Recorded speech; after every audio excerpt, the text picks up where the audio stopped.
So, what about the risk? We talked a lot about, some of our concerns, but how we're using it.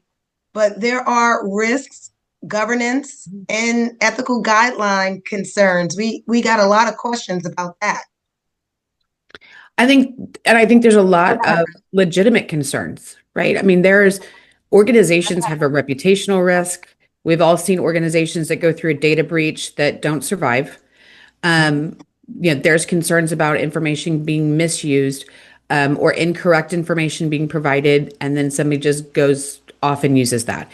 I think this is an opportunity for learning and development leaders to really help drive some of those organizational changes and find the right guidance and guardrails for that particular organization and their comfort with risk, what kind of data they're working with, what kind of efficiencies they're looking to get, what kind of processes. I think we can help to drive those conversations, but we also have worked in that support role and know that we don't do it alone, right? And so I think we help really create great partnerships and collaboration and invite the right people to the table. We've got to have somebody from information security and IT part of those conversations. What pieces of technology and what can we automate that helps to create some security so that somebody doesn't inadvertently create additional risk. I think there's an opportunity to, also have those conversations with operations to find out what their concerns are. Let's get all of those on the table and then help lead those conversations of what are the solutions that are going to help really meet this particular need, but not create additional unnecessary risk. And then I think we're part of those conversations, which enables us to move a lot faster in really leading those change efforts and getting that instruction and the information to the employee population about how to utilize these tools in the right way, what is okay, what is not okay, and the reasons behind it, right? I think we know that why factor is really important. And so I think us being a part of those conversations and being realistic about the level of risk that people are comfortable taking and what actual risks are out there, and then really helping to lead those conversations so that we have the diverse perspectives that are there. But there's other concerns when it comes to the information that's coming back from some of these tools. I mean, as you build it, Raquel, you were talking, as you are building it and providing it information, it gets educated. But between now and then, we know that there's information that comes back that can be inaccurate. So we've got to make sure that we're really capturing a good process to make sure that that information is validated before it gets pushed out. And we know bias shows up, right? And we know that there's these factors that really from our human side of the house is going to have to step in and help to really kind of safeguard the organization and the workforce. Wow, I think all of that is true. Yeah, I agree 100%. One of the things that I do to help with the inaccurate information, because our favorite assistant, ChatGPT, has given me inaccurate information a couple of times where I knew that was not accurate. One of the things about ChatGPT is that it sometimes is not the most up to date or not checking from the most up to date sources. And I'll say, well, didn't they change that color grid? And recently, and then it'll come back and say, oh, yeah, you're right. Sorry about that. These are the colors. And so, one of the things that I do to help with that is I will triangulate and put information into Grok as well. And then that is a similar tool to ChatGPT that X created. And so I'll put information in there as well and kind of bounce them off of each other and see and if I see some disconnection, that makes me dig a little deeper. Or I can always also utilize it to see, okay, whose content do I like the best, or a starting point for me to then do my part in it. I think there are things that we are used to doing that we have to remember to keep doing. Personal information that we make sure we don't put into the content that we're creating normally. We also have to make sure we don't put it into Chat GPT or whatever tool we're using. So names, addresses, company names, Just don't put any telephone numbers, of course, all of that information. You don't put any of that information into Chat GPT. And yeah, I just think that there are things that we need to make sure we do from just a basic standpoint, in addition to all of the stuff Mandy has stated. Raquel, how about you? Transparency, disclose when you're using it and what AI tools you're using. It's very important.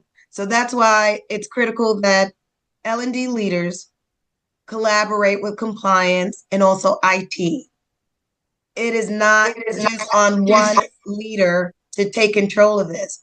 We have to work together as a team to make sure there are guardrails in place. There are some resources that I like to refer to from time to time. I follow ATD. They have an AI readiness guideline that is being updated often. So I like to refer to that a lot. And again, I have a small but mighty team. We have an AI usage policy that we're continuing to update and includes review checkpoints.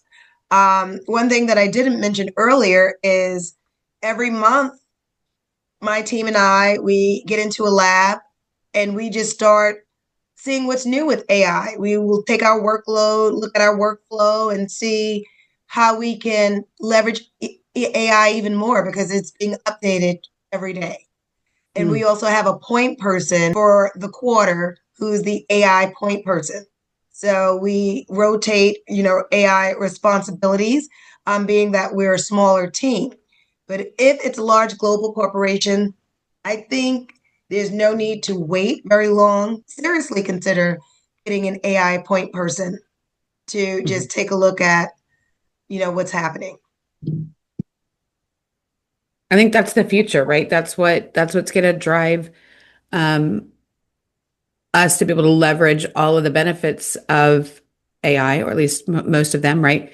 And navigate some of those risks. And I think that's the things that we put in place now, right? There's some conversations I've had where sometimes there's a little bit of a concern or fear, like am I too late to the game? Because there's so many conversations like this one that are taking a place across industries, right? So if I jump in now, is it too late? It's not.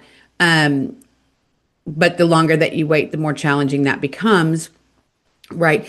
But I think we're going to see more and more innovation that come out of this. And I think it's good. I think that is super exciting. I think organizations now have the ability to pull in and have their own AI tool, whether it's utilizing Chat GPT or another, to have something that solely lives internally within their organization that they can feed information to, so they can be very particular. Again, I think that makes for a real strong case for having a dedicated AI person within the organization, right? That can feed it that information and it stays within the doors and the walls of the organization itself. But that can be incredibly powerful. Can you imagine just a new hire onboarding experience where a new employee can go in and type in a question that they have about their 401k package? Or somebody can go in there and they can't remember the website they're supposed to go into to fill out this paperwork. And they could go in and interact and have a conversation with it and get real information. So that instead of having to call somebody from HR or instead of having to call somebody from IT, whatever the case may be, we may be able to kind of help people get up to speed a lot quicker, a lot faster that way.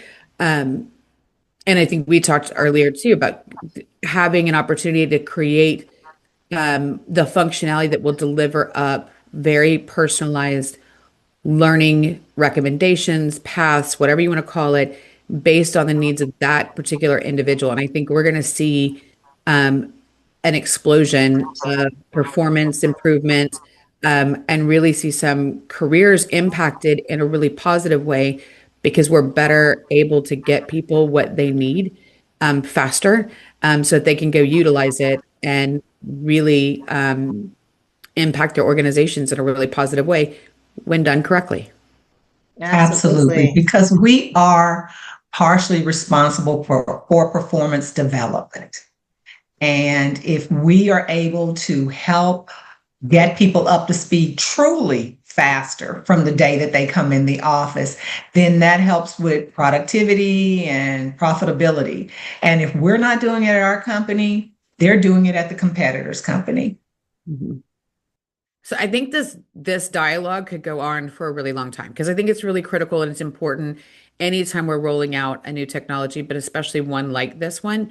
And so I'm curious for those who are watching or listening, drop into the comments and let us know what are some of those risks and concerns and solutions and things that you guys have put into place that you're seeing working really well down in those comments because I would love to see what other people are doing as well.